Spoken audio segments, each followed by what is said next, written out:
Ladies and gentlemen, welcome to this new podcast that we're starting off. I'm going to call it Collect This, but I don't know if that's the final name. But, we have a community, my community, the Two Hours community. It's called The Collection. I am happy to, announce that this is the very first episode. This is, going to be kind of new. I have never done a podcast before. I have been on podcasts before. We've kind of done live, that probably won't make YouTube. But this is the first one.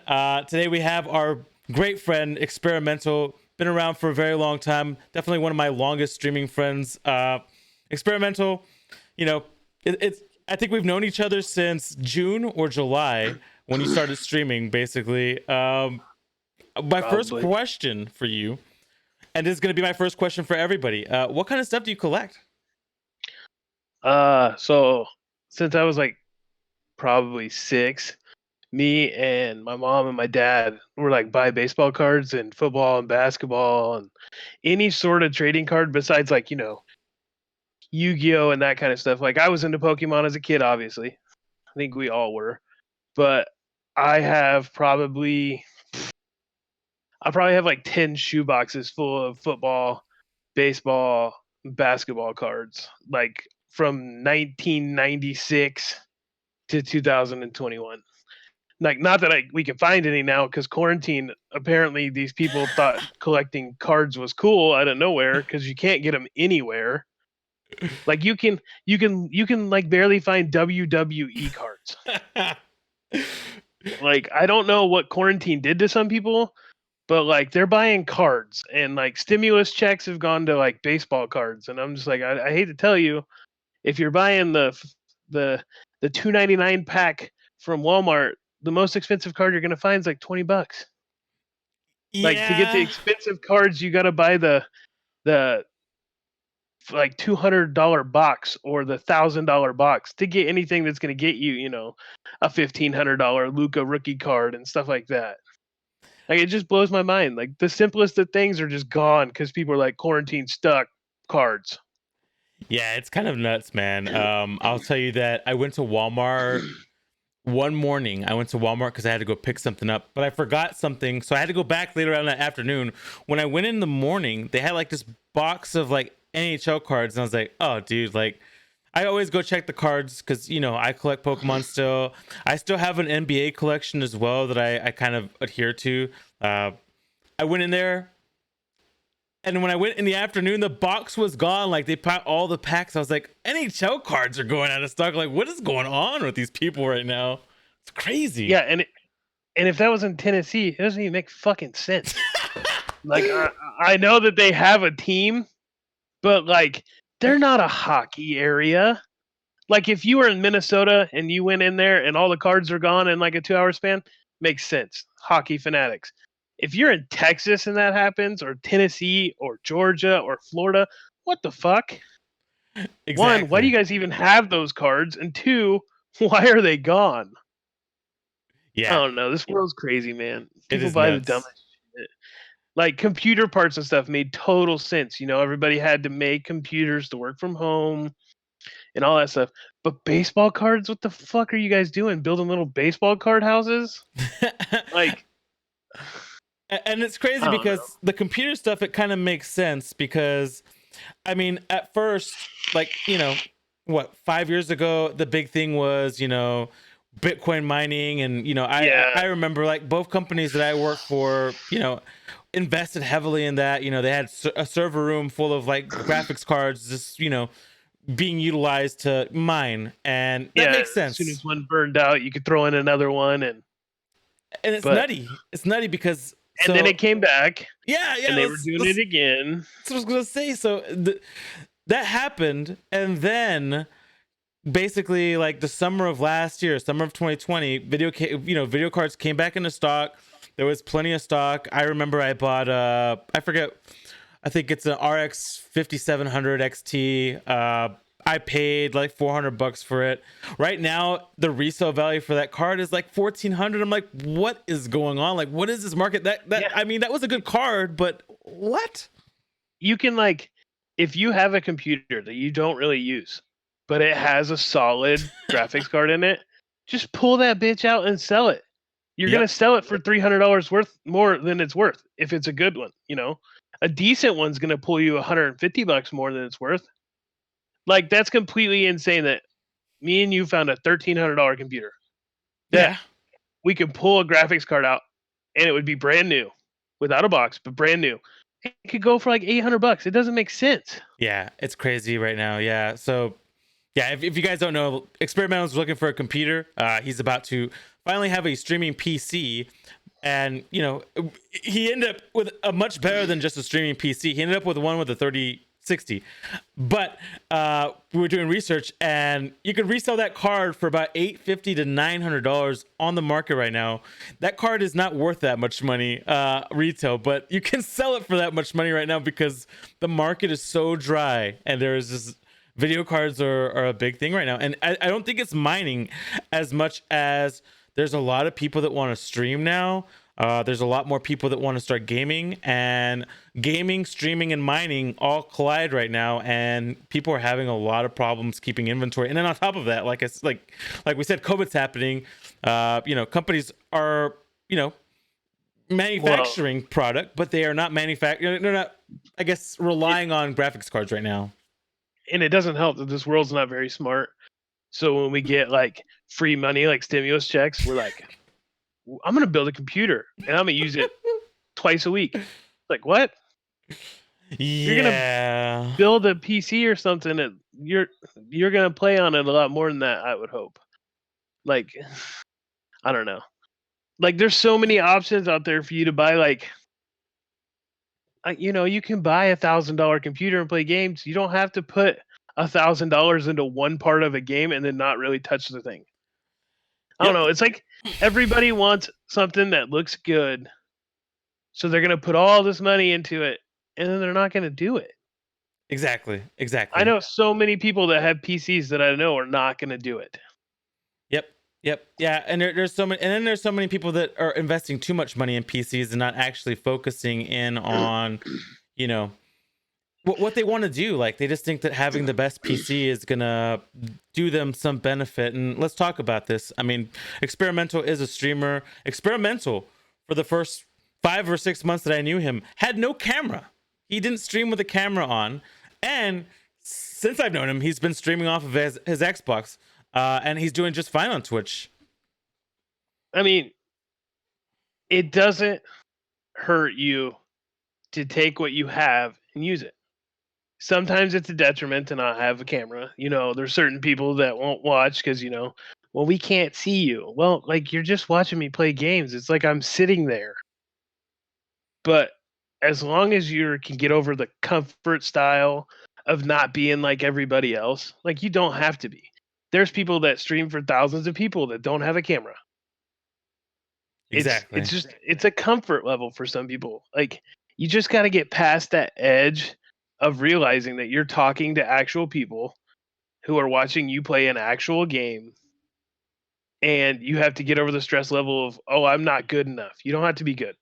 There's no reason to ever have to think you have to be great at a video game, because there's people like Tim the Tatman. Yes, he's good at his game, but he has a 2.6 KD. He doesn't have like a 5 KD. He doesn't have a 4 KD. Tim's thing is he's hilarious. He interacts with his people that he plays with very, very well. And he rages like a fucking lunatic. You don't have to have like a 4 KD to be a streamer. You can have a 0.8 KD and still be a streamer. Just interact with people. Be funny. Don't have to be funny. Just talk to people. Talk to your chat. Keep it lively. Good times, good vibes brings people in. You don't have to be Nick Merckx dropping, 20 bombs or Face Swag or Shroud. Like, we can't be those guys. Shroud has the best aim in the world. Exactly. And Shroud has 27,000 people watch him commentate like a tournament. The dude watches all the Valorant tournaments and literally sits there and talks about the Valorant tournaments with his buddies. Has 27,000 people watch him. Yep. As long as you're entertaining, it's all you gotta be. Entertaining, talk to your chat. Don't make them feel like, they're going out of their way to be there for you. Like, that's not how that is.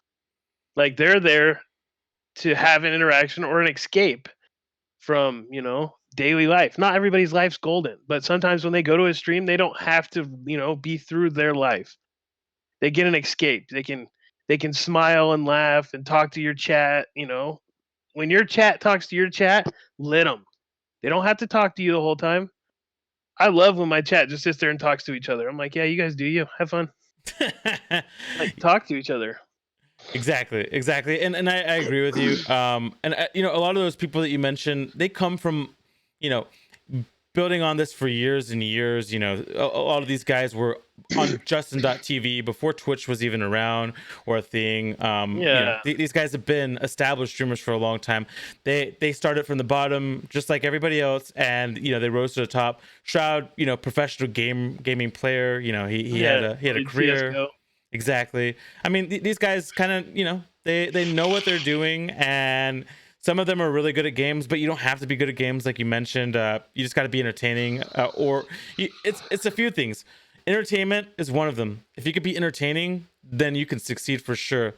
Or being good at a game, but that doesn't always translate to being a good streamer. Like, you know, if your personality is boring, then you know. If you look at when you go through Twitch, if you watch, there are pro gamers, like pro Call of Duty players and stuff that get like 600 viewers, Yeah. like 50 viewers. These guys are playing this game for like tournaments that pay out like $210,000 a tournament. Yep. And it's because, yeah, you're good at something, but if you're a dick or you don't talk to anybody, like, you know, you just completely ignore the fact that your chat's even there, what's the point in being there? I can watch plenty of people who are good at something. There's probably literally what, like at least 3 million people that stream a day. We Exactly. can, at any point we can just hop on and watch somebody that's good at a game. Exactly, it's true. And you know, I remember when Dr. Disrespect was playing Apex Legends. He played with the number 5 or number 3, one of the number 5 or number 3 players in the world. At I forget what character it is. The tall robot guy that flies around. I don't use him, but Pathfinder. there we go, Pathfinder. So he was, you know, the number 3 or number 5 Pathfinder in his whole world. This guy gets like 5 or 10 viewers on average. Still, even after playing, like, you know, with you know, a guy that gets 30, you know, thousand on Twitch. You know, he's not on Twitch anymore, but you know, it never translated. Like, playing with such a big streamer never translated. And some people it does. Z Laner, good example. Doc plays with Z Laner now. Z Laner was not as big as he is now. Now he's like he's huge now because he has a funny personality. He just needed that one person to help push him over the edge and bring him an audience. And you know, that you know, there's two situations there. One guy that is really good, or both guys that are really good at a specific video game, but they just needed that chance, that opportunity, and they got it. And one of them capitalized, and the other one did not.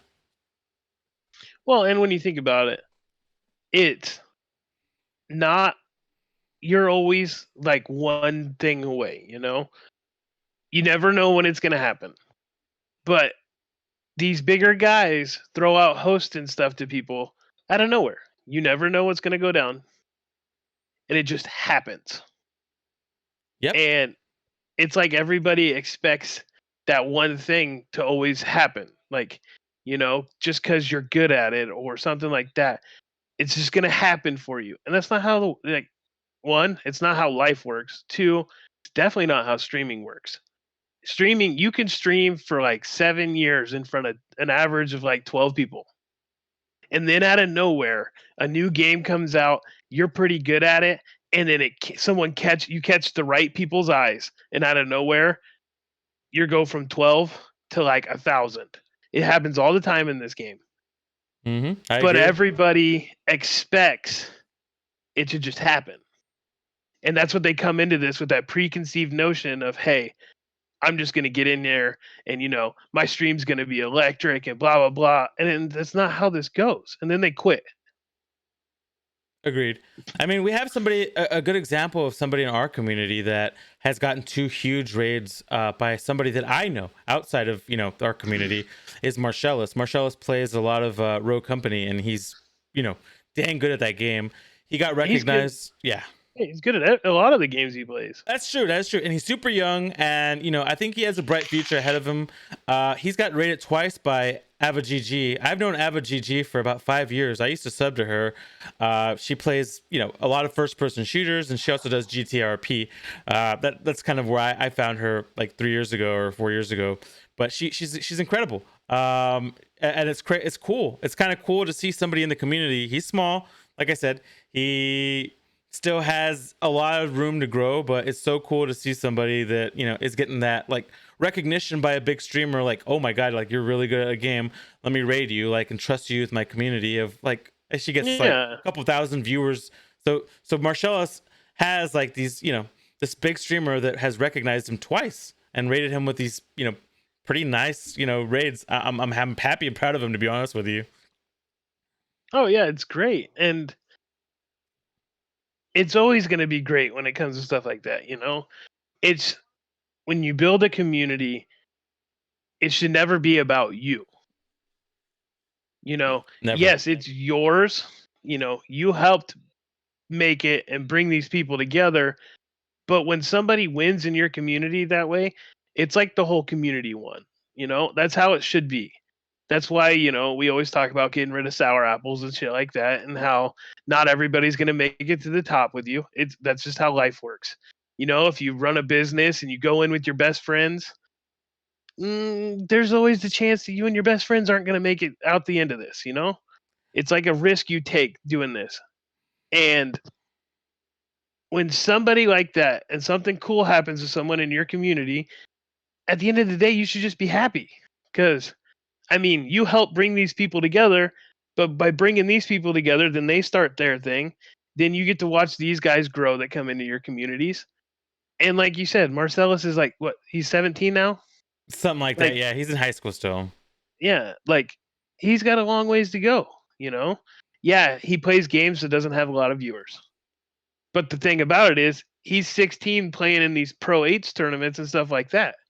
So Yep. yeah, he may not have a lot of viewers now, but he's talented. The only thing he needs to work on is coming out of that comfort zone and talking, to his chat a little bit more. Just being a little more personable outside of that, but he's also 16. You never know. Everybody grows a different way. Sky's the limit for him. Sky's the limit for him. There's room, Definitely. but the sky is definitely the limit. The kid is so great at And games. and he plays with his controller and on mouse and keyboard. So there's like nothing that can stop him like either way. And he is lethal on both. Let's just put it that way. He is damn good at Yeah. both. It's very hard to find somebody that's good at both controller and keyboard and mouse. And this kid definitely is. He's got a future. If he wants to keep gaming, he's definitely got a future in gaming, in my opinion. Oh yeah. The only thing I would do if I was him at his age is I wouldn't go all in on one thing right now. Because, going all in on this takes away from the chance of going to college, away from home, experiencing being on your own, all that stuff. So like if I could tell him one thing, I would literally be like, if you want to go to school away from home, do it. Because I didn't go to school near my house and I had the best time of my life. Now, I was playing sports, but it's like a sense of freedom that you don't really have when you're a kid living at home. Like all of a sudden now you're either in a dorm room or you're in your own apartment. You choose when you go to sleep, but knowing you have class the next day, you have to figure out what you're gonna eat. Like you figure, the weekend's coming up, you don't have anything to do. Go do something. Like it's all on you, and that was like the fun part of getting out. Because like I didn't play games like I did, but we played like sports franchises as friends hanging out at home. Nice. But like being an athlete in college, like it was just a different world. Like you had to figure out how to balance school, homework, studying, practice, weights, games. Like you had to figure out how to balance all that shit into a small little platform. You only have 24 hours in a day, and you probably sleep like at least 8 of it. So there you go. You got 16 hours, and you have a 3-hour baseball practice coming up. You have a 2-hour study hall coming up. So there's 11 hours. You're gonna want to sit around and do something for part of the day. You probably have 3 classes in the day. There's 3 hours gone. So like with 3 things, you have 8 hours gone. Yep. So like you're just trying to balance this stuff, and then when you have baseball games, if the game starts on Friday and we got to travel 4 hours to get there, we leave Thursday. So then you got to go figure out what homework you're going to miss, what study lectures you're going to miss, go over all that stuff on your trip, do your homework on your trip while sitting in a hotel room. Like it was insane. Just it was like a huge curveball thrown in your face, because then you also have alcohol and that stuff thrown in your face. And if you want to do it, if you don't want to do it, all that stuff. So like it was like, where do you find that middle road to like, what do I want to do? You know?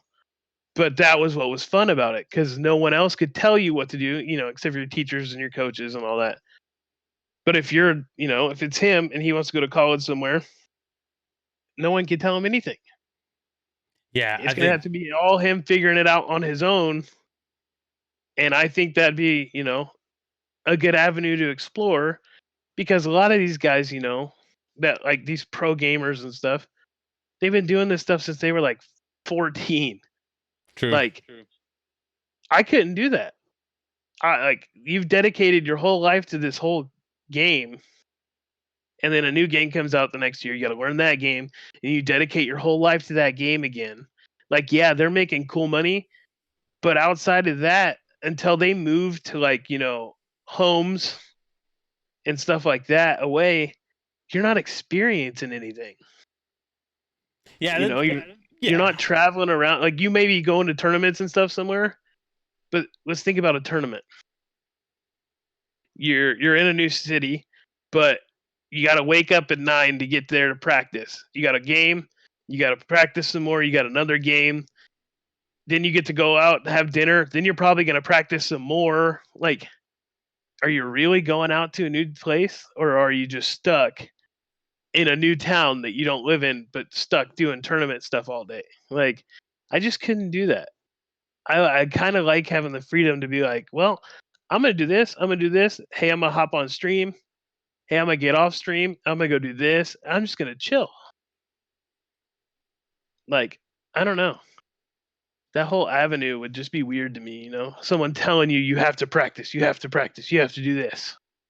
Yeah, definitely. I just want to play a game. We'll see what he does, and like you're right. You're absolutely right on just having somebody control what you can and cannot do, and having the freedom is always nice. Yeah. So my next question, sports. Obviously, we just talked about it. What are your favorite sports? Football and baseball. Well, in high school and stuff, it was wrestling. But my best friend was the star basketball player. So it would be, I would go to whatever practice it was, and then at nighttime we would go to the YMCA and play basketball. Nice. And I was really, really good at basketball, but I was way better as a wrestler. So there was no reason for me to not wrestle instead of playing basketball. Like, there was no benefit of me sitting out a wrestling season to play basketball, because I was way better at wrestling. And I don't know, it was just ingrained in my head, to stick to the sports I was good at. And Makes sense. That was football, baseball were the obvious ones. I was a star baseball player like my whole life. Football, I was just a fucking maniac. Oops, sorry for dropping the F-bomb, but I was just a maniac. I was the guy on the field, trying to think. You seen Blue Mountain State? I was Thad Castle. Like, okay. I was in there to hurt and hit you. If you've ever seen the movie The Program from like 1995, yeah, I was the guy that the middle linebacker on the team, the one that would run up to the line and then talk about being like, "Oh, you were the one that called my mom this," and he's like, "I'm gonna kill you." Like, that was me. I would talk the most trash while playing. I think I said like my high school record for most unsportsmanlike conduct penalties. A lot of I was about to cuss, but a lot of trash talk definitely happens. You know, there in the in the line of scrimmage right there for sure. Oh yeah, if you're not talking trash with the line of scrimmage, you're not playing football. Like if you're that guy that's like, "Hey man, good luck," and I'm gonna be the guy across from you, like I'm about to run straight through you. Like I'm gonna hit you so hard your mother's gonna feel it. I played basketball, and there was lots of trash talking for sure. Like subtle trash talking while people are trying to shoot free throws. Just trash talking. During practice, like trash talk, it's a part of sports. And if you're not doing it, you're definitely not playing it and enjoying it for sure. So there was always a rule in the house when I was like 14, 15. My mom knew that cuss words were gonna happen, so she made a rule that I was allowed to cuss during sports. Okay. So like if she heard me say the F word during a baseball game, nothing. If I said the F word at home, I like probably should have feared for my life. That makes sense though. Yeah, that makes sense. Oh yeah. So she would forgive the cuss words outside or inside of sports. And then obviously when I got older, 17 years old, she was just like, it's over. Do what you're gonna say. Yeah. Just try to keep it away from like family events and stuff. And I was like, well, like, have you met our family? Like, it's just all what they do. Yep. And she would laugh and be like, but just get away out of. And so we had an agreement there. And I was like, okay. But I mean, I was bad in high school. Okay. So if you know any baseball players, there's one thing that's associated with every baseball player. They are the cocky asshole in every group. Pretty much, yeah. For some reason, we are the cockiest bunch of people because in my favorite argument everybody makes is that baseball is not a hard sport. Literally the hardest thing to ever do in sports is hit a round baseball with a round baseball bat. Because if you take the physics into it, it's literally a round ball moving at an insane high speed, getting hit with the same shaped bat. So like technically you shouldn't even be able to do it. Because, the physics around it, round and round should not mix. Like move in one direction and go in the other direction, it should just be a foul ball every time. And everybody I've ever met, like in college, we had the basketball players would always be like, "Oh, I can hit that, blah blah blah," and I would always laugh because I threw anywhere from 93 to 95. So if I was up pitching, you literally had 0.3 of a second to figure out what you were even going to do from 60 feet away. That's not very easy. I don't care who you are. Even Major League Baseball players still have trouble with that.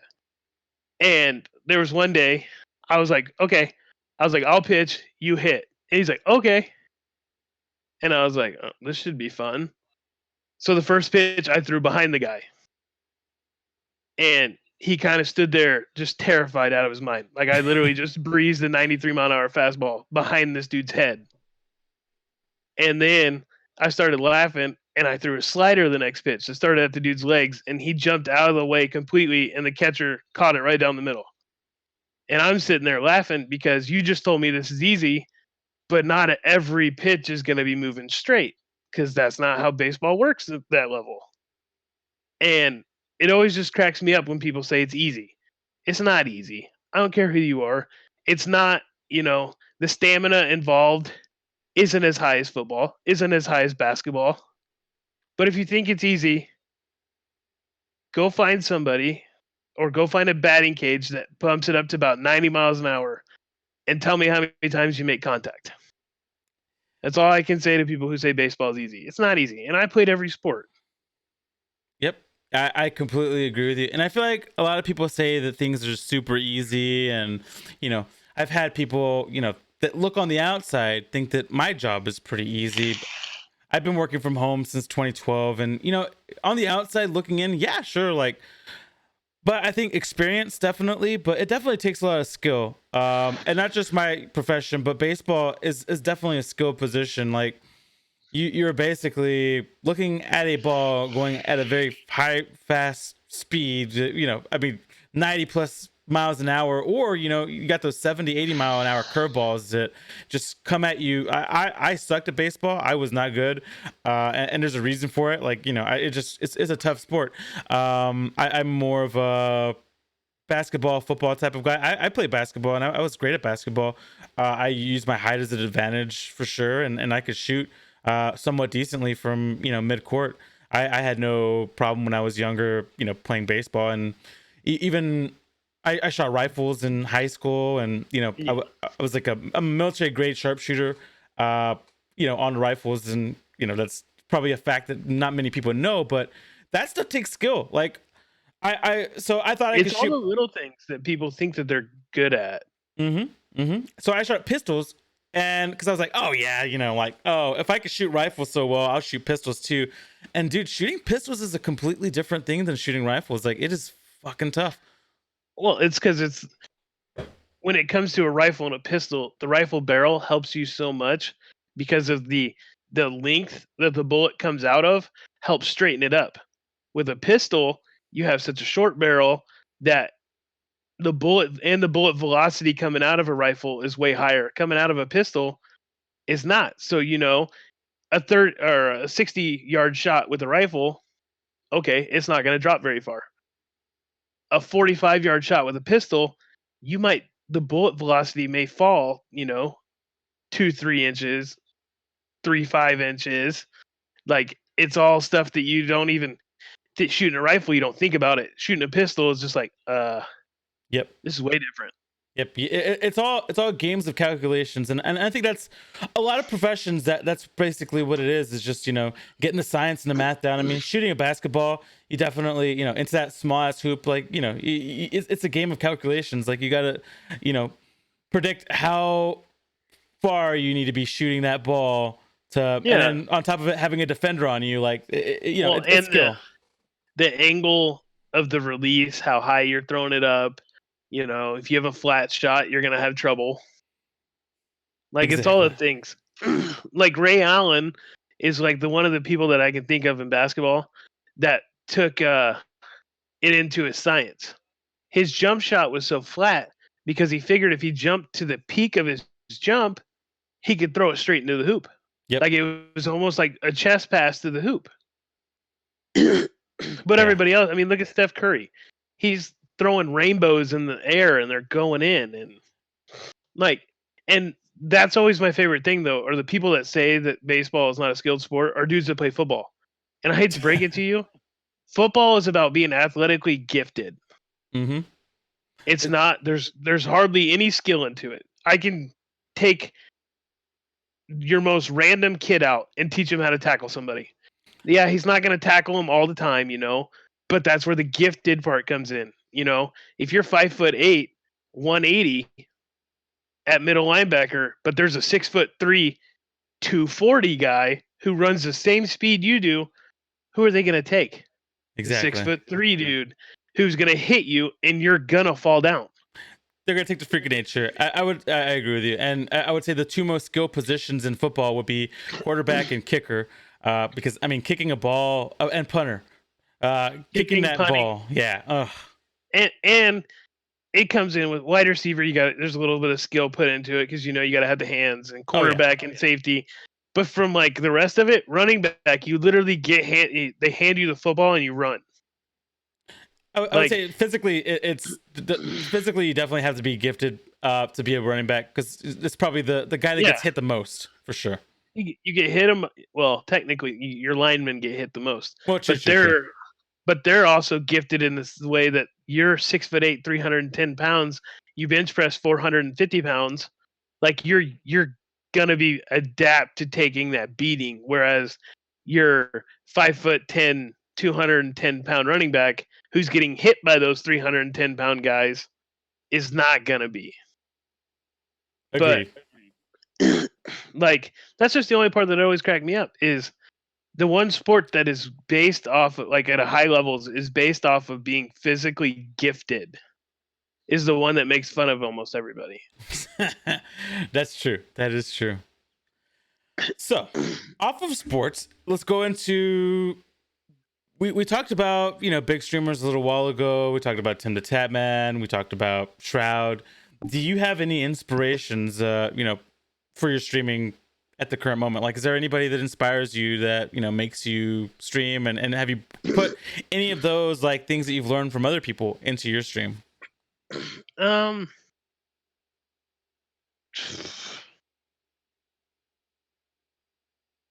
I mean, not any of the big guys.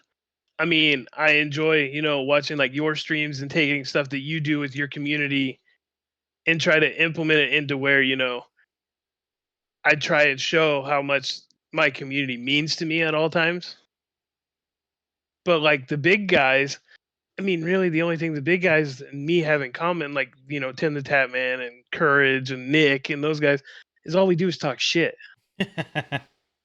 Like, we don't care what you're feeling. Like, when we're playing a game, if you're gonna talk shit, we're gonna throw it right back in your face. It's just how it's gonna go. Love it. Love And it. that's probably why like people like me and Murky can play so often and stuff, is because Murky can talk shit, but it doesn't affect me. I'll just say it right back to him. I don't care. He doesn't care. Like, you don't care. Like, the people I play with is because we can keep our feelings outside of the game. Exactly. Like if we're not feeling up to it or something like that, it doesn't affect how we like treat each other or interact with each other in the game. Like, yeah, if we're having a bad day, we're not going to be like super happy go lucky the whole time, but we're also not going to be like screaming at each other, calling each other names because we're having a bad day outside of it.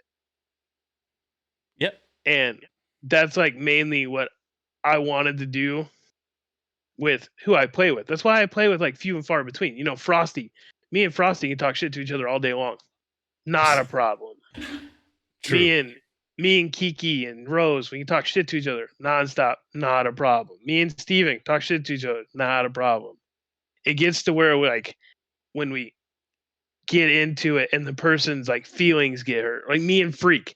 Me and Freak could probably play video games all day long.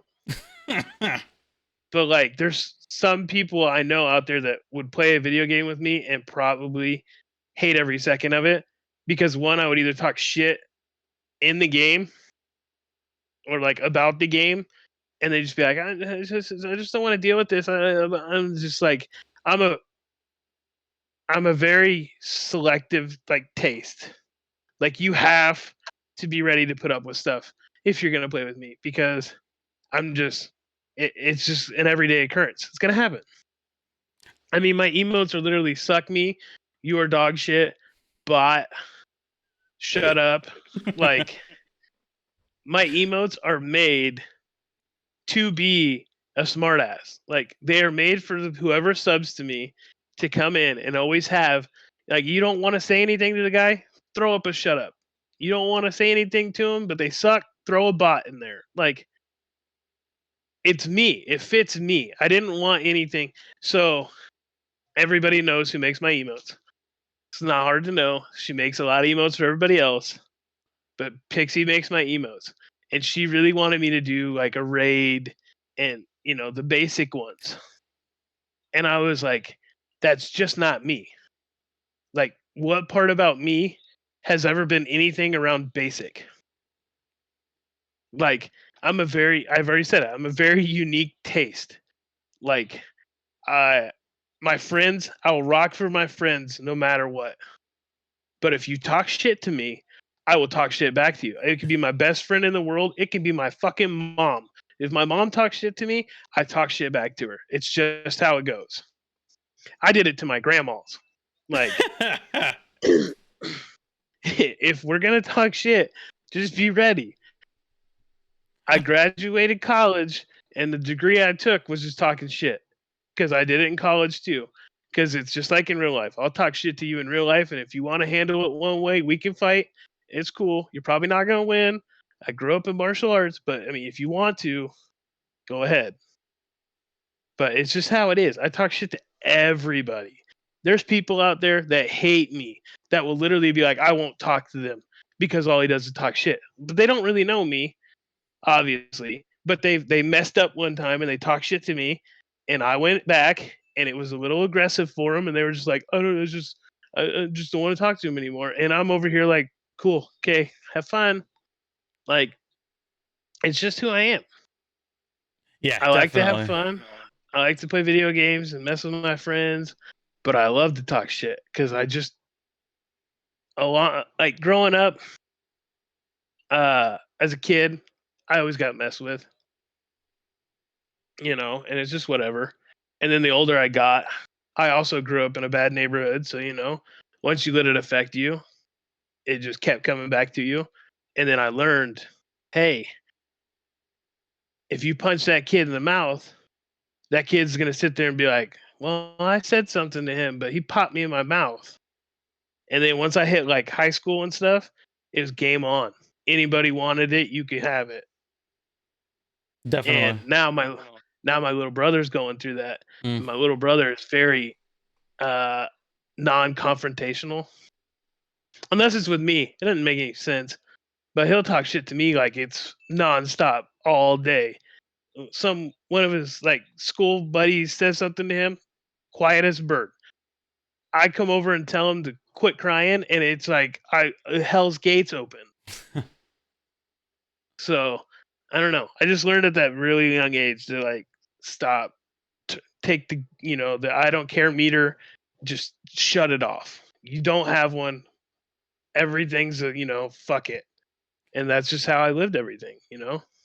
Yeah, People don't want to definitely. talk to you. Who cares? People want to talk shit to you. Say something back. People want to fight. Knock them out. Yeah, agreed. Yeah, you got to grow thick skin for sure. Living in neighborhoods like, just any neighborhood really, but bad neighborhoods specifically, like you learn pretty quick to grow thick skin, and you also learn how to fight back because, you can't let Well, somebody take advantage of you forever. and you get adapted to seeing messed up things. Like it Mhm. just happens. So like when you like now, we own a business. Everything runs smooth. I got in this car wreck. I haven't been. I've been at home. But like everything runs smooth. So it's like the complete opposite of when I was a kid. That now, like when my friends are like, "Oh my god, you see that? He pulled a knife," and I'm over there like, "I've been dealing with that since I was like 8." Yeah, yeah. It's unfortunate and definitely, it's But it's one of the things I wouldn't trade it for like anything. If you would tell me that I could wake up tomorrow, my family would be millionaires, we live in this cool place, we have everything we want, I'd be like, nah, dude. I grew up in an area that taught me how to cope with things, how to yep. deal with, you know, I lost one of my best friends like 6 or 7 years ago. He ended up taking his own life because of a girl. And everybody was stuck in that like mourning stage, and like I was already through it because I've been through it so much. And my best friends growing up are in jail. Some of them have died in like gang related stuff.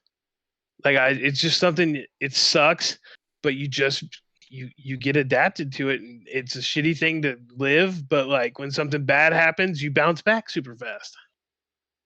Agreed. It And yeah, I feel like, just with that, to throw in this, 1-800-273-8255 is the National Suicide Prevention Line.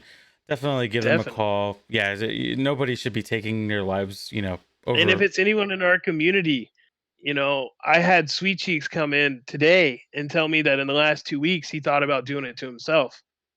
And he's like, I know it's gonna make you mad. I was like, dude, it's not gonna make me mad. The only thing that's gonna upset me is we're all right there. We're never too busy.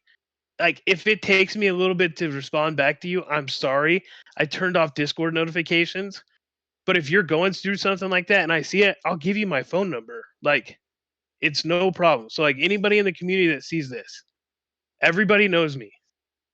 And I don't care if you're new to the community. If you're in Doses thing, Discord, I'm one of the bodyguards. Literally click it Click my name, send me a message. We can talk about anything you want to. Any problems you're going through, it does not matter. Dose is the same way. Lamar's the same way. Dan's the same way. Winch is the same way. Everybody that's on that bodyguard list, and literally half the people in the community, click their names, send them a message, or go to the mental health part, type a message out, do it in the general chat. No one's going to get mad at you. No one's going to think anything less of you.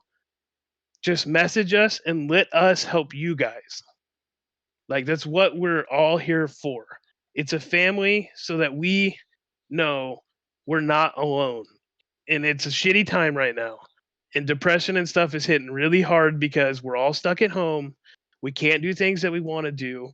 We can't go see family. We can't go see half the people that you need to see.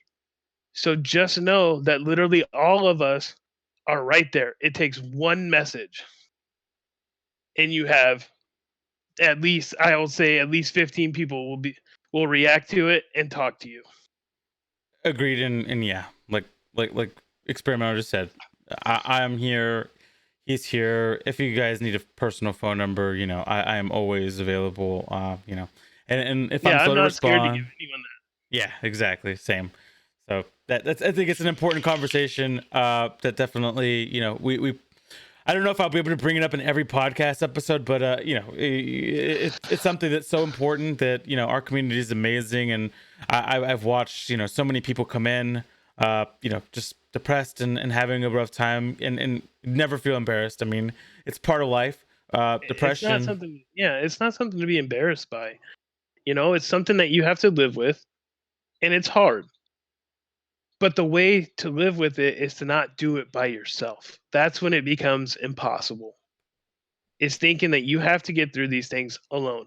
And trust me, when I get upset about things like that, you can ask Dose and them. I don't want to talk to people. I don't want someone else to feel bad for me. But I still come out of that shell and will talk to them. So don't ever think that we're doing this because, we won't respond or we'll think something bad about you, because that's not the case. It'll never be that way. It's not a community, it's a family. It's a Twitch family. It's not a Twitch community, it's Twitch family. That's what we're all here for. So I just want everybody to remember that if you ever need one of us or all of us, it's not even depression wise. If something's going on and someone's being messed up to you, message us. We'll help you figure it out. We'll figure out the course of actions that need to go on to fix said thing. Love it. And exactly. Yep. So, on a bit of a lighter subject, what is your favorite game to stream? Gears. Even though the audio sucks, it's Gears. Yeah. Is that your favorite game? Oh yeah, it's my favorite game series. I dabbled in it when I was a kid, but like I told you, I didn't play it as often as a kid. I started playing Gears when I got out of college heavy because my buddy Tyrone, the one I was playing with today. So I went to Allen County with Carrie, and for a summer I went and lived with Carrie in Topeka, which is 3 hours away, and I lived with his family. I slept on the couch, and the people that lived at his house were Palkia Polka, which is Savannah, the one that's always in my stream. She she lived there. She went to Allen County with us, and then his other sister Sierra, who was dating Tyrone at the time.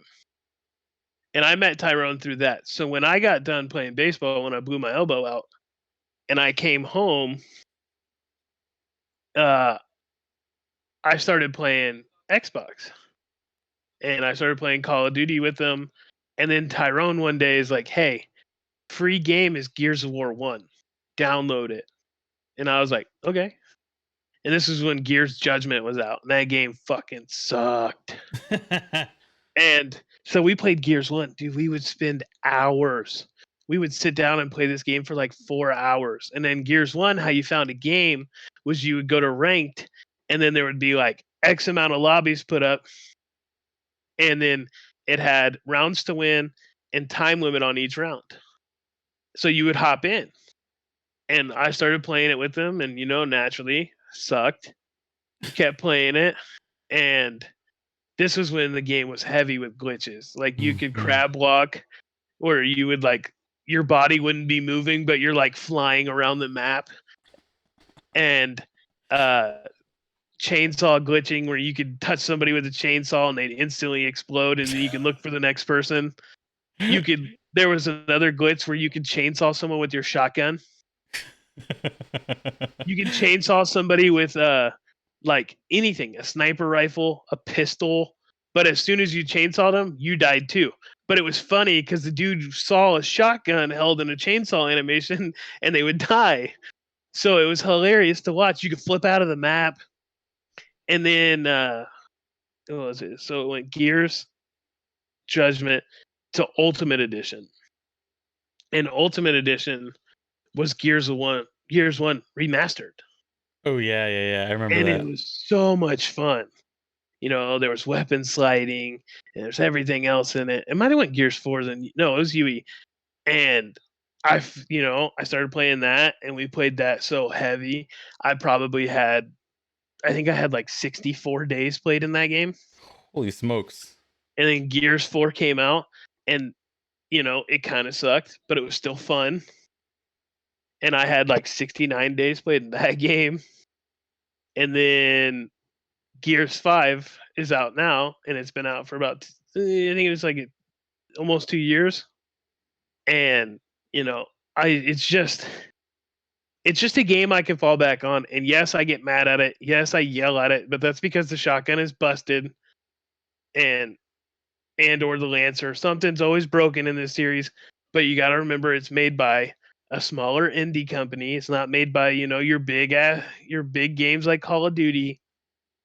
But it's just a game where, and I probably love it so much because shit talking is so prevalent. Like, Mm-hmm. you can beat people's heads in, you can rip someone's arm off and bash their face in, you can have someone down and kick them in the ribs, and uh, you can rip somebody's head off and punt it. I did that on stream today because I was so mad at this dude. I literally ripped his head off and punted it across the map. Like, it's the most toxic community in the world. I don't care what anyone says about Call of Duty. You have not experienced a Gears 1 lobby where there's no parties and you are just talking shit the whole time. All it is. Your mom gets brought up, your sister gets brought up, even if you don't have one. You find out your brother's a homosexual. Like, it's just how this game goes. Yeah, the Gears And I community. love every Oof. second of it. Yeah, it's toxic as heck. I've I played Gears 1 and 2, and I remember, like, how bad those, It was and awful. oh It was yeah, terrible. yeah. Ugh. Half the time you would sit there and wonder if these kids' parents heard what they say, like what the hell they would think about it. Exactly. Yeah. I don't feel like Call of Duty community isn't toxic. I feel like Call of Duty community is more of like whining, more than It's toxic. soft. Yeah. The Call of Duty community is soft. When it comes to like gaming, when you're like a hardcore gamer, you're not playing Call of Duty if you're a hardcore gamer. It's not how it goes. You're not playing any of these BRs. You're playing weird stuff like League of Legends. No Mm, offense, Mario or Omar, if you watch this, not talking shit on it, but if you're a hardcore gamer, you're playing games like that where it takes your brain, like you have to think your way through this. Like, if you're playing Call of Duty, there's no thinking through it. Once you learn the mechanics and you learn how to move, you got it. You're done. You just had to develop somewhat of a shot. Apex is the same way. Once you get down the sliding mechanics and the jumping and how to combo those two together, you just got to shoot. yep. Agreed. Now, there are those smart players that, play for the last circle and all that stuff. That's whatever. Those guys are nerds. League of Legends are literally the most hard. These dudes are spending like an hour a match. Yeah. Like, Yeah. it's hardcore stuff. And it stinks for them because they can't really pay attention to chat at the same time as stream that game, because There's so much going on unless you're hiding trying to get your health back. Yep. Yep. I agreed. That's a really tough game to stream, and that's why I wouldn't even try it out. No. You know what? Since we're talking about toxicity, how many Xbox controllers have you gone through?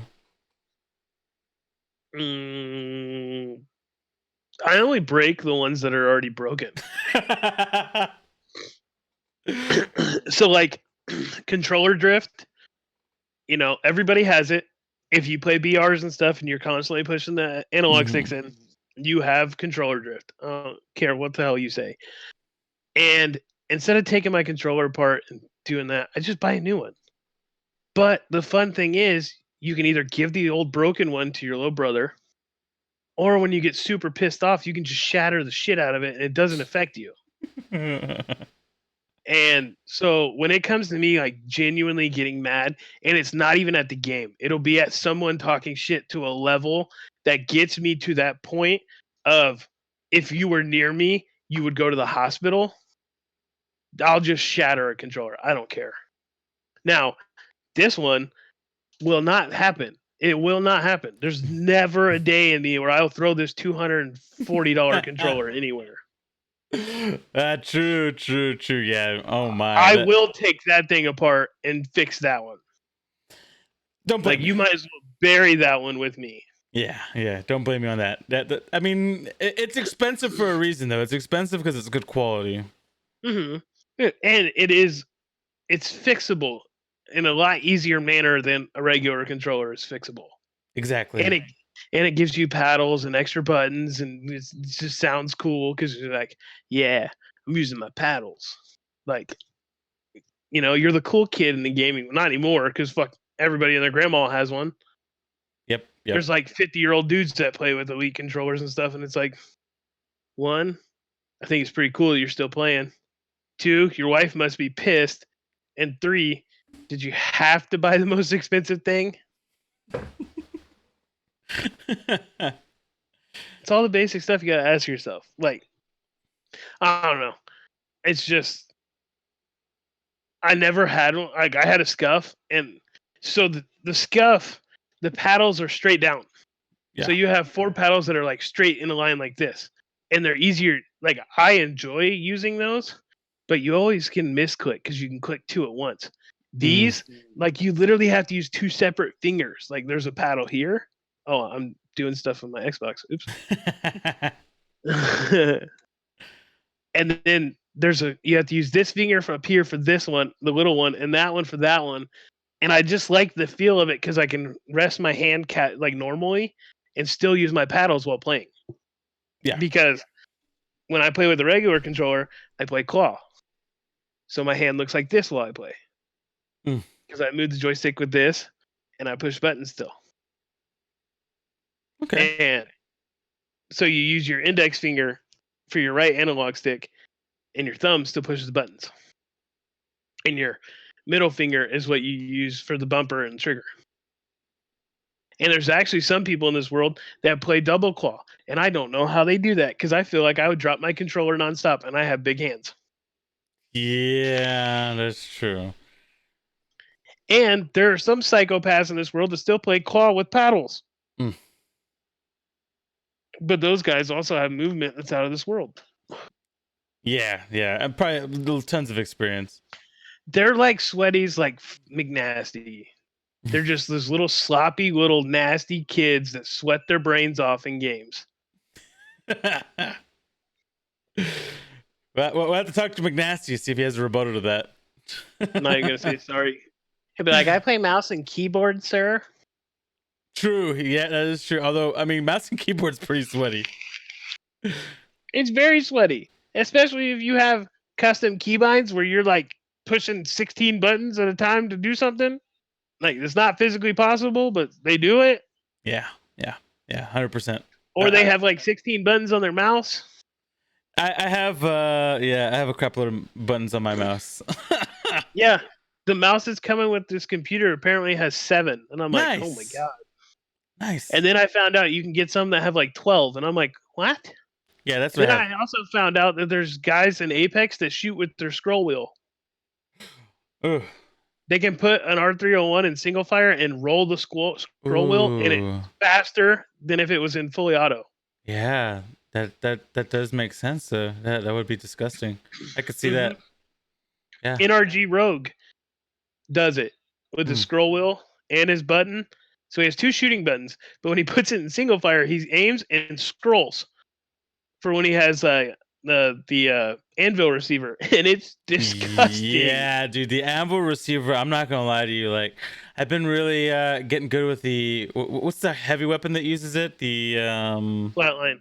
I've been using the flatline and the 301 a lot more lately than normal. And And just so you know, there's controller players out there that play as an elite controller that will put one of these as a right trigger so that they can put it in single fire and then tap fire with both. Mm.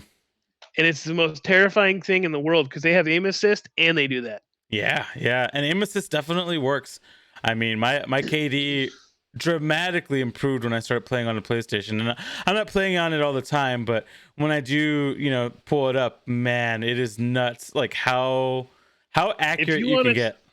If you want to see if aim assist works, walk around ADS in either Apex or Call of Duty, and if someone's near you and you don't see them, you'll see them because your game will go and it'll start edging towards them. You're like, is that controller drift? But if you let it go and it stops, shoot. Yeah, it's not fair. It really is not fair. The only thing I'll say that you have an advantage on PC is if you like to snipe. If you like to snipe, then PC sniping is just like it's beyond. Well, and recoil control. Yeah, that too. Yeah, recoil control is definitely a help. That's why a lot of these guys, like Frosty last night was telling us he's making the switch in June. He's gonna have Access build him a computer. He's gonna pay for the parts and stuff, but he's gonna have Access order it, put it together, ship it to him. And he literally said he's gonna play on controller and get the Cronus mod so that he can have recoil control. And I'm like, that's not even fair. Yeah, this guy. I mean, you know what? It'll be fun to see. I know, Frosty's looking for ways to improve his, Call of Duty play. And you know what? Whatever he can get, you know what I mean? Like some of these people, I mean, I didn't even know about the scroll wheel using that as the, yeah, you primary can make fire. that That's nuts. Yeah, it's crazy. And then not only that with Frosty, I like the improvements he made by getting a new camera and using his old camera at the same time. I love that. I love the fish cam. That his fish cam is awesome. Yep. The only thing I want him to do is make that fish tank more fucking colorful. Like it's literally 3 fish. Put some shit in there, Frosty. Turn down the damn sound effect that happens when he did. He did. That's turned down. It's barely a noise now. Okay, good. Yeah, I mean, because I was watching him the other day, and the loudest thing is obviously Frosty screaming fish cam. It should be him screaming fish tank, not the noises. My favorite part though is like he'll be talking to his chat and then go fish cam. It's like, what the fuck? Like what? You were just talking to us. And we all know Frosty is, as Dos always says, Hispanic people are much louder, and Frosty is the perfect example of that. And I just want you to know that today I said, "Are you kidding me?" to the game, and Frosty told me not to get mad at the game. Interesting. Okay. Frosty told me to not get mad. Interesting. Let me say this again. Frosty, who punched a hole in his wall because he died and his teammates weren't near him, told me not to get mad at a game. The same Frosty that has gotten in trouble for throwing shit and breaking it too. The same Frosty that threw a plastic cup and somehow shattered it. Literally the only thing he won't throw is his controller because he knows that his wife will actually get pissed at that because that's $60 more he has to spend. Actually, he threw his Stream Deck. Did you know that? No, I didn't, but it makes sense. He got in trouble too. He threw his Stream Deck and the stand on the Stream Deck fucking broke. He just got that. I know. Yeah, I'm excited to get stuff like that in. Yeah, that's gonna be fun for you. I just recently got the 32. I upgraded from the 15, and then I already have 6 on my keyboard, so I have 38, and I filled it up like the same day I got it is the same day I filled it up. It's fun. The only thing I'm excited about, and like because Xbox will not let me put, or Twitch will not allow me to put that, whatever it's called, not panel. I think it might be panel in that allows me to have alerts. I'm just excited to have alerts. So when I get like bits and stuff, I don't have to look at my laptop. I can hear them, Yeah, yeah, or I yeah. That'll can be see fun. them pop up on the screen. I'm Like that's excited. what I'm excited about.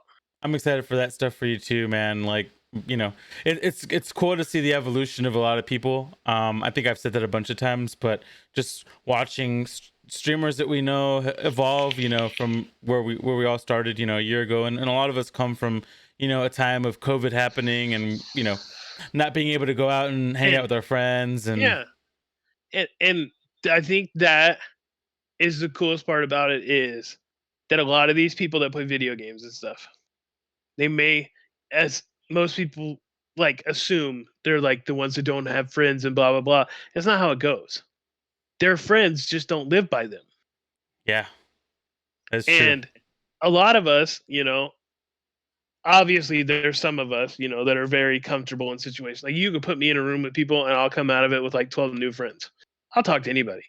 I don't Same. care. And that's what made streaming so much fun for me is now I can talk to people that I have never seen before. I've seen pictures of you guys, but like other than on your stream and your cameras and stuff, I've never like seen you guys face to face. But I could just go out and as soon as I see your name pop up, I know a lot of people's names. I mean, I say your name all the time, and I say Lamar's name all the time, and uh, like we're all like on that. We're almost basically all on that first name basis. Like, yeah, streaming is fun because you get to create a persona. You can be someone that you're not really. Like Doctor Disrespect's the perfect example. There's probably not many people that know his name's actually Guy. Like he's a gray-haired, like well haircut dude. But if you only watch him stream, you would never know that because he has the wig on, the glasses. He's somebody totally different. Exactly. And And that's the fun part about streaming is you can be whoever you want to be. If you want to be a person that dresses up as other people, you can do that. You can have cosplay streams all the time. If you want to be the cocky, arrogant dude, you can do that. I'm not saying you're going to get a lot of viewers, but you can do that. Like you don't have to be the same person you are outside of streaming. If you're a shy, nervous person, you don't have to be that on the internet. yep, And it's what makes it awesome is you can literally be somebody that you want to be because no one's going to care. Yeah, people are going to talk shit to you, but that's why you have mods. You yeah, don't even have to see it. They can be gone. yep, yep. And that's why it's always smart to, don't just mod your friends. Find someone who's actually going to take it serious. And when messed up stuff happens, they can fix it for you. Exactly. But Yeah. that's what makes streaming fun is you don't have to be you. You can be whoever you want to be. Agreed. Yeah. And you know, some people might think that Doc is a dick, and you know, maybe on the outside looking in, he is. You know, his character, he definitely plays it when he's wearing that outfit. But I've had the opportunity to meet him both in character and out of character, and he's the sweetest guy that you'll ever meet. He's a nice guy. He has a good head on his shoulders. He's a nice person. His you know his Twitch persona, or not his Twitch anymore, YouTube, or his YouTube persona is completely different than who he actually Yeah. is. And if anyone tells you that you are too old to game, you can look at Dr. Disrespect and Papa Frank. They're both in their like Hmm. Papa Frank is in his 50s and has a fucking blast while he plays. And Yep. Doc is what, almost 40? Yeah, he's like 38, 39. And like there's not an age limit to this. No. I mean, Twitch has an age limit, obviously. You have to be over what, 13? Yeah, something like that. Maybe 16. But there's not like it's not a 13 to 30 thing. Mhm. It's a 13 to who gives a shit. If you're 100 years old and you want to hop on stream, do it. If you're 60 years old and you like playing video games and you want to stream it, do it. It doesn't matter. If you're 28 and feel like you're too old, you're sort of like half this community is older than 28 years old, and we all do it. That is true. That is true. Yeah, well, a lot of our We're a lot of communities. older people. We Yeah. just have fun with our friends, man. We We grew up in a time where video games was a thing. We all fell in love with a certain thing about them, and now some of us are scared to do it, but a lot of us aren't, and we just get on stream. You don't have to be good. There's no there's no requirement that says, "Hey, if you're gonna play Call of Duty on stream, you better have a 2 KD." No, if you have a .5, get on and rock that shit. Just have fun. Like, you don't have to be good, and you're never too old. The only person that's saying you're too old is you. Yeah, and if somebody actually is telling you you're too old, ignore them because they're wrong. Listen, guys, I go to the gym when I'm like, obviously not now. I had kidney surgery. I can't do any of that for another 2 weeks. I go to the gym 7 days a week. And I still have guys that come in my stream and tell me that treadmills are a thing. And I'm like, yeah, so are bench presses. Like, fuck you guys. Like, if someone's coming in to tell you you're fat, one, there's something going on with that person. Something, they feel like bullying someone on the internet is going to make them feel better about themselves. You can either pick two routes to take care of it. You can feed into it, or you can be nice to them. Because if you're nice to a bully, they don't know what to do. They want you to be sad. They want you to be mad. If you ignore it completely and you're like, man, I just hope you're having a good day, they're going to be like, what the fuck? Why did I even do this? Yep. Like, this isn't the reaction I wanted. Now, if you're me and you like talking shit, throw it back in their fucking faces. What are they going to do? Tell you you're fat again? So, like, I'm not going to lie to you. The other day, like probably a month ago, as a lot of you guys know, I have a huge amount of respect and love for McNasty. I call him Ryan all day, every day, no matter what. I go in his chat and call him by his name. Ryan McNasty's the one who actually bought my camera for me for Christmas because I said I was going to get one. And he's like, hey, can I get it for you? And I don't like gifts like that, but I know it's McNasty, and I know it was going to, it's what makes him happy is helping his friends. And I said, yes. And the other day he had this guy come in his chat and was saying the worst of things. And Ryan, there's only love in the deli. Nothing else. Only love. That's all he wants out of his community is all he wants you to do is show love. And I literally got so mad. My door was open in my room. I threw my phone all the way across my room, like out the door into the basement, like against the wall. Like my phone was literally like 30 yards away from me. And I had to go to a different chat because I know that I was going to disrespect Ryan by losing my fucking mind. And so I went to Lou's chat, and Lou was like, I'm pissed, blah, blah, blah. And I was like, I don't even want to fucking talk about it. I was like, I don't. And like, it seems like it happens to the people who don't deserve it. As everybody knows, like, you and Ryan are like the two sweetest, nicest streamers possible. Like, there's not a bad bone in you guys' body. Like, you just don't know how to not be nice to somebody. And it seems like when it's Ryan and Call of Duty, those guys that are sore losers come in and take it out by making fun of him. And then Ryan, like I said, not a bad bone in his body. Super nice. Tells them that he hopes they have a good day, that he hopes everything's going all right. And I get mad in those situations because you guys don't deserve that shit. Like, Yeah. with everything that's been going on, you guys don't deserve that shit. And then it always seems to happen to those guys. Like, I've literally had two guys come in, and one told me I was trash. But fun fact, I literally killed him and his buddy as they were hiding in a house. So I Nice. don't know why I'm trash when you guys died. And then the other one came in and told me that McDonald's, there's other places to eat that's not named McDonald's. Fun fact, I eat chicken and rice all the time. And the other one told me that treadmills are a thing. And I'm just sitting there like, okay. Like, I don't give a fuck. So you called me fat and I suck at a game, but I killed all four of you. For those that don't know, tell everybody how much you bench press. 400 pounds. I used to bench press 430. And I when you were put playing baseball, what was your fastest pitch? 95. Yeah. Yeah. But like I put a lot of work in the gym. Like, so my routine while I've been on workman's comp has literally been for the past like 6 months is I sleep till about 10, wake up and eat. I have a protein shake.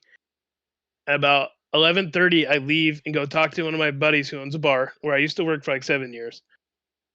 I sit up there for like 30 minutes. Me and him just shoot the shit and talk because he's one of my best friends. And then I go spend an hour and a half in the gym and came straight home, showered, and got right on stream. So I would spend at least 6 days a week. I spend an hour to an hour and a half in the gym. And some days I'll go at 11:30 noon to 1, and then I stream till about 4:30, and then I go back at like 5:30 till about 6:30. So I put a lot of time and effort to try. I tell everybody I want to look like the Hulk. Now everybody has a Hulk theme. Now we're trying to look like the Abomination. Like, I set an unrealistic goal for myself because if you set a goal and you keep getting to them, eventually you get to that goal and you're like, this is good enough. So if I set this goal way up here, and even if I get like right here, it's still not good enough. So I know I'm going to keep trying to progress higher, even though I probably hit the peak of what I can do. It's just something to push me towards, to keep doing it, to not give up on it, like to not be, you know, now I have a reason to go 6 days a week. I was almost 400 pounds, guys. Like, that's a huge number to have on one body frame. Mm-hmm. And so I keep the pictures. I have one of those pictures literally in my bathroom. So like when I would wake up to go to the gym, go in there and use the bathroom, I turn around and see it, and I'm like, oh nope, we're going to the gym today, boys. Like, you just gotta find. Everybody has a peak, but you can get above that peak. You just gotta. You can't be scared of the work that it takes to get above that. Like, if you're at work and they say your peak's here, if you work hard enough and then you reach there, there's probably still 2 or 3 positions above that, that if you keep working hard at where you're at, there's no way eventually that you're not going to make it above your peak or your ceiling. Or like, everybody says they have a ceiling, and I don't believe in that stuff because you don't. You set your ceiling or your peak, and a lot of us reach it and we're like, yeah, we're done. And I don't like to live that way. So I set unrealistic goals for myself and I try to hit them. So I have a reason to keep doing stuff. There's definitely no problem with that. I mean, I was also, and you know this, a nearly 400 pounder. There's nothing wrong with setting goals. Even if they are maybe unrealistic. I mean, whatever motivates you. And I feel like if you're not setting goals and you're not trying, and if you're not trying to reach for something, then you're not living life, because life is about, you know, I feel like a successful life is setting goals and trying to reach them, and whether it be a year or 2 years or a lifetime, that there's something that you should be chasing forever, or I don't feel like you'd be living. And another thing that I do enjoy for people, even myself, is when you set those goals and you reach them, share them. Because like, this world is internet based, and it's not to get popularity, and it's not to get likes and stuff like that. But you don't know what kid's sitting at home, he's like 16, 17, is like 350 pounds, that thinks it's impossible to get away from being that. But if you share something and show like, hey, I did this, that kid can be like, so that guy did it, maybe I can do it. Or if someone in your community is going through those things, like, don't be scared to show people progress or like that you completed something, because it gives other people a reason to be like, well, I can try it. Like, they did it. Why can't I do it? Yep. And respond to those people too, because a lot of those people are probably in need. I mean, I don't know how many people have reached out to me from different avenues that have found me somehow from the weight loss, that have told me, you're an inspiration. What did you do and how did you do it? And be honest, and not what worked for B Spear and would work for Two Arrows is not going to work for everybody. But tell them what you did, tell them how you did it, and you know what, it may not work for them.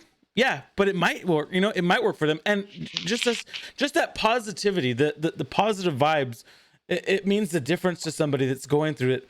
Because being overweight, almost 400 pounds, there's depression. 100% there's depression. Like, Oh yeah, I wasn't happy, and I know you weren't happy either. It's no, not. and it makes you feel like, it makes you feel more disgusted to like go and do things, to go out and show somebody that you're like that. Like, I didn't go through that. Like I said, I don't give a fuck. But there are people that care about those things. And if they can see that you did something and that you're willing to talk to them and be like, "Hey, this is what I did. This is the amount of time that I put in a day to at the end of the day succeed, to get there." And like I had a guy on Twitter message me in privately from like Oregon that said, "Hey, I saw your picture got retweeted of your weight loss, and he's like, it's amazing, but do you have any tips?" And I just told him what I did, and what I did eating wise didn't work for him because he works, like he works a strenuous job. It's hard for him to eat 6 times a day, but he took the times that I went into the gym and what I did in the gym and outside of the gym, like with going for walks and stuff like that. And he implemented it into his own, and the dude ended up losing like 75 pounds. Like, I got a picture from him, and I was like, he's like, "This is all because of you." I was like, "No, it's not. It's because of you." Like, you got to remember, I might have set the bar for someone, but you doing it is on you. It's not because I told you to do it. It's not because Dose told you to do it. It's because that you went out and did it. And Yep. that's the only thing I want anybody to remember is that you did it. I didn't do it for you. I did it for me. You did it for you. And that's the most important part. Love that. Love it. So I feel like it's been amazing. Is there anything else that you want to talk about, B Spear? I mean, or Xspearimentl? I call him B Spear because he used to be B Spear on Twitch, but he went through a rebranding and changed his name. But do you have anything else that you want to talk about? Just be kind to one another. Don't be scared to be nice, Don't be scared to wear a smile. It's contagious. I know I tell you I talk a lot of shit, but if you come to my stream, I have mods that throw out commands that Pixie made that say stuff like "smile," because if you come to my stream title, there's always a thing that says, usually it says "remember to smile today," because you can't go through a day just upset. It's not a good thing. It doesn't, it doesn't hurt you to just throw on a smile and show people, "Hey, I'm smiling. We're okay." Because if you're smiling, someone else sees it, they're gonna smile. It's almost impossible to see someone smiling and just walk by pissed off. Like, you just can't do it. Love So that. just be kind.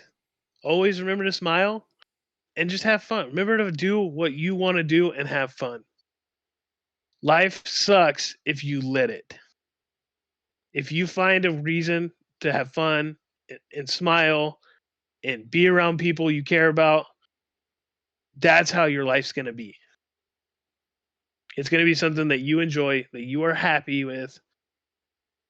So just always remember to find time to be yourself and to smile and do things you enjoy. It's the only way this life works.